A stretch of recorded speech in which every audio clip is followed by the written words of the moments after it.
guys, this is Jessie with the Iowa Wedding Podcast. Today I'm going to talk about ways that you can save some money on your wedding. WeddingInc.com made a list of 37 ways to trim thousands off your wedding budget, so you can check out their website to see the full list. I'm going to read some of these and I'm going to give my opinion. I think some of these are really good, and then I think some of them maybe you'd still want to keep. Maybe if you're going to have a splurge on your wedding day, these are things that you might still want to do. The first one is keep your wedding list small. This is something that I 100% agree with.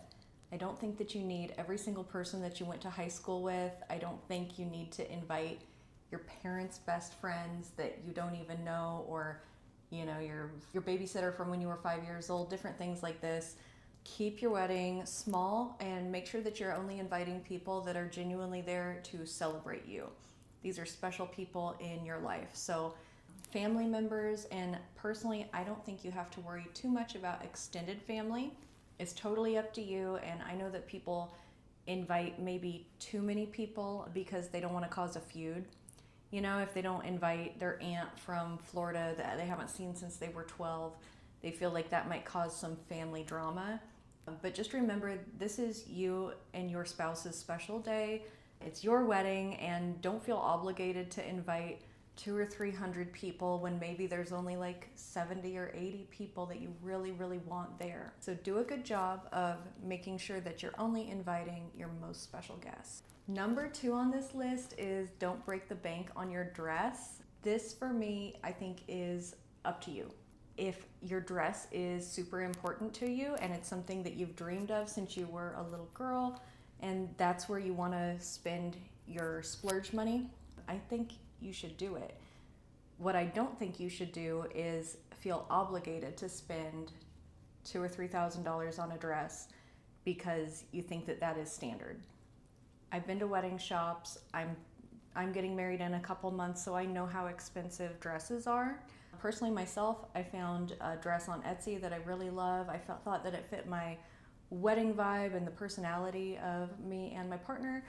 And yeah, it was only $400, and that's what I'm happy with. So I think it's completely up to you if that's something that you want to splurge on, or if you want to save a little bit of money on that. A way that you can get a dress that you might love and save a little money is go to these wedding stores and see if there's any dresses that are out of season or that they're not making anymore.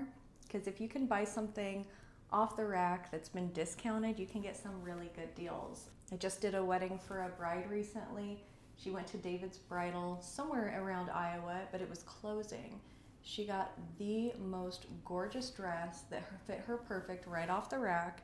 It was only $300, and I think originally that was something like a $2,500 dress. So if you want to save some money with dresses, do your due diligence, look around online, go to some of these closeout sales and look for stuff off the rack that might be a bargain. Number 4 on the list is don't buy 2 bridal dresses. And again, I don't know that I fully agree with this. Yes, you don't need 2 dresses, but I will tell you that if you spend all day in a big, heavy dress with a long train, you can bustle it.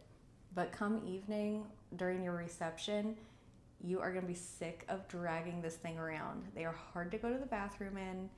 They are uncomfortable, especially in the summer. They get so hot because there's so many layers. So if you want 2 dresses, I think get them. I think you can still do like what we said before, which is bargain shop, look around. I've seen people do cocktail dresses for their reception. I've seen them do white pantsuits for reception.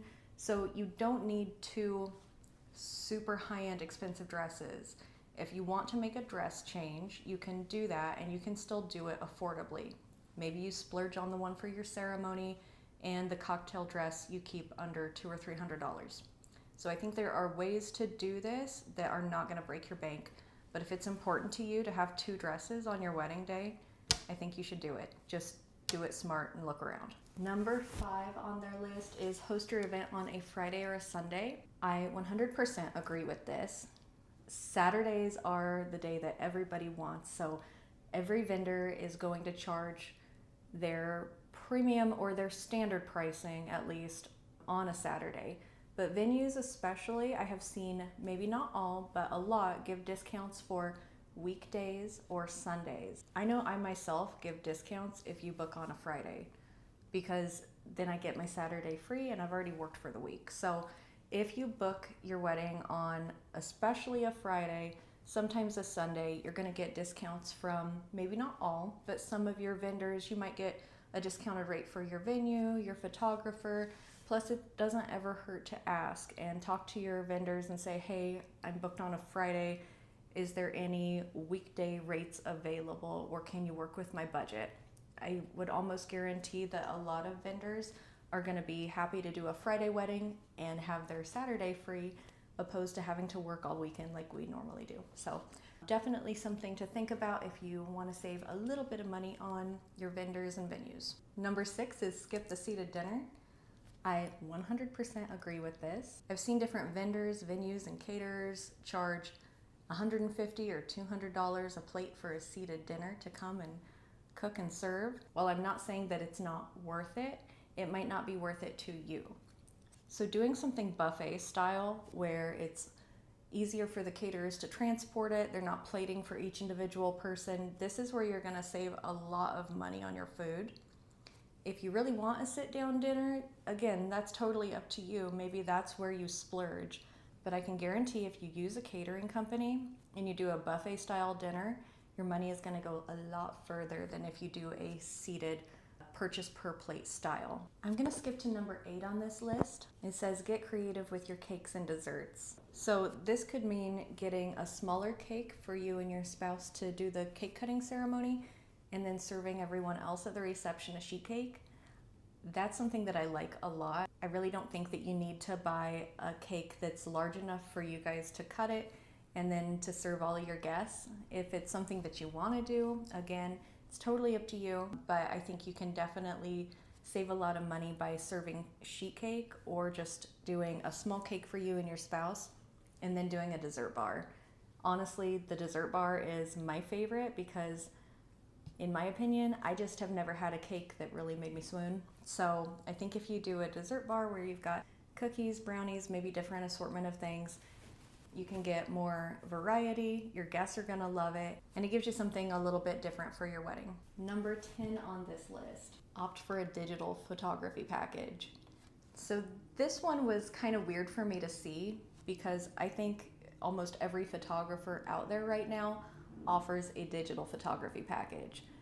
It says that you save money on prints, and while that is true, you're gonna want these photos printed. And I'll be honest with you, I think you're doing yourself a huge disservice to keep all of your wedding photos on a hard drive, post a few to social media, and then not print any of them. It also says on this website's list that you can go get them printed yourself.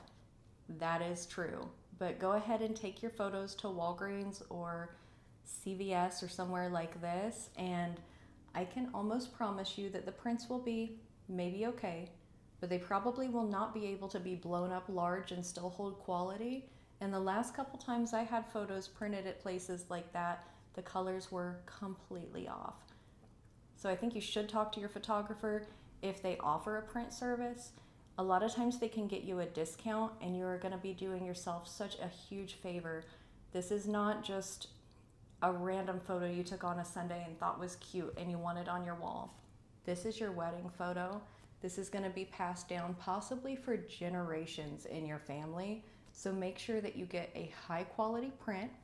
You can actually get an art print. So art prints are made with special paper and ink, and they are made to last. So they resist sun fading, they resist just wear and tear over time of hanging on your wall. They're gonna continue to look good over years and years versus a normal print that will get sun damaged and start to bleach out and look kind of faded. So do this for yourself. Get yourself some nice wedding prints. You can get yourself an album, get yourself wall art. Make sure that you keep these photos around in your home because it's your wedding. It's such a special day. It deserves to be printed. Number 11 on their list, it says skip the professional hair and makeup. And I could not disagree more. This is your wedding. Unless you are a hair and makeup pro, I definitely would encourage you to hire someone. You don't have to hire someone for everybody, but for yourself as the bride, hire a hair and makeup professional, please. It's gonna be so worth it. I could not imagine waking up on my wedding day and trying to do my hair and makeup all myself. These are photos, again, that are gonna go in your wall. They're gonna be passed down for generations. This is your day to really glam up, do something special. Don't do your makeup the way that you would on a normal day when you're going to the grocery store. This is your glam moment. So pay a professional, get your hair and makeup done, and you don't have to pay for all your bridesmaids. I've seen a lot of people let their bridesmaids know that if you want to be in the wedding party and if you want your hair and makeup done, here is the cost. And it's usually somewhere, not everyone, but this is just an average. It's usually somewhere between $175 to $225. So I definitely think it's worth it for you to get your hair and makeup done and then offer it to the bridesmaids. And if they want to do it, they can pay for it themselves. But you definitely need to be glammed up for your wedding. Number 12 says have a daytime ceremony and reception. This says that catering will be less expensive and that event spaces will be cheaper. I am not totally sure where they're getting their information because typically a wedding is an all-day event. You're at the venue from either early to mid-morning and you're gonna be there most of the day. So unless you're having your wedding at 10 or 11 a.m. to where they could fit another wedding in behind you, I don't see how this would make your venue any cheaper.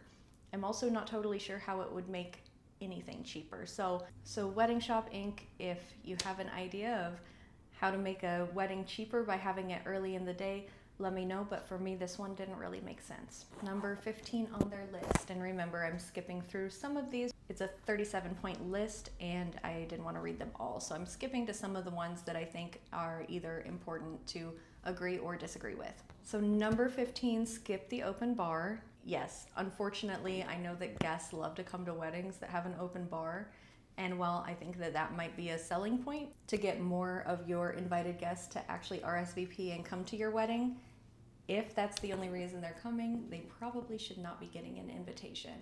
So if you're trying to save some money, skip the open bar. The other thing you can do is have them pay for their drinks and their cocktail drinks and have maybe just one keg of beer that is on the house, and that one's for everyone. And then when it runs out, it runs out, and now they have to pay for their drinks. Or you could do signature cocktails. So that's something that you would pay for, and you would have the vendor or the venue make your drinks pre-made in large batches, and then when that runs out, now they have to pay for their own drinks, but they did get something complimentary. So I think that there are ways to do this where you still are giving your guests something special and something for free, but you're not giving them a completely full open bar, because I'm not sure what that bill would look like, but if my friends or family were invited, I could not imagine how high the bill would be. So I think you can dial this down a little bit, still do something free for your guests, but not completely wide open, free everything. So number 17, use your creative friends to DIY your projects. Yes, you can. However, don't try to DIY your whole wedding. For one, you think that DIY is cheap, but actually craft supplies can be really expensive. Fake florals are really expensive. So I think that there is some savings to be had here, but don't make all of your bridesmaids hate you because you forced them to come to your house and make 47 different DIY arrangements or projects. I think that this could actually be really stressful, and also if you're not much of a DIYer and you make all of these arrangements or centerpieces or whatever it is that you're making and they don't turn out, it's going to be really, really frustrating. And I know I've tried so many DIY projects and they can be really hit and miss. So on some things, can you DIY? Yes, 100%. If you're a talented crafts person, you definitely can. But I think reaching out to all your friends and family that are like crafty and expecting them to help you with this massive undertaking, I think people might feel a little bit taken advantage of if you invite them over just so that they can spend multiple days or weeks or months helping you craft these DIY projects.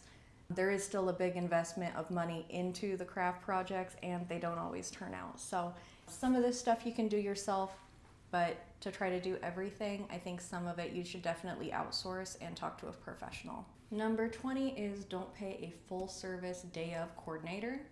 The article, so I will just kind of briefly tell you, the article says you should find someone in your friends or family circle that's a very organized person. While you might have friends and family that are very good about keeping everything focused and in line, I don't think that you should put off responsibilities onto people, especially if they have never done this before. So if you have a friend or family member that has worked in the wedding industry as an organizer, I think that that's fine if they're willing to do that for free for you. What I don't think that you should do is talk to your friends or family that you think are very organized, but maybe they don't have any experience with wedding, and put them in charge and hope that they do a good job. If this is a big wedding with a lot of moving parts, you're gonna want someone that is a professional. You're gonna want someone that does this all the time. That is why you pay for these services. Can you do it without a day of coordinator? Yes, absolutely. Now, another thing to think about is that a lot of these venues do provide a day of coordinator on your wedding. So it might be the venue owner or the venue manager. They are going to be there with you every step of the way, coordinating, talking to catering, talking to florists, talking to all these moving parts and pointing people in the right direction. That doesn't mean that you don't want a day of coordinator, but you might want to talk to your venue and see what they offer, what those services look like, and if you think that that's going to be right for you. Be sure to follow. I am Jessie with Forest Folk Photography, and this is the Iowa Wedding Podcast.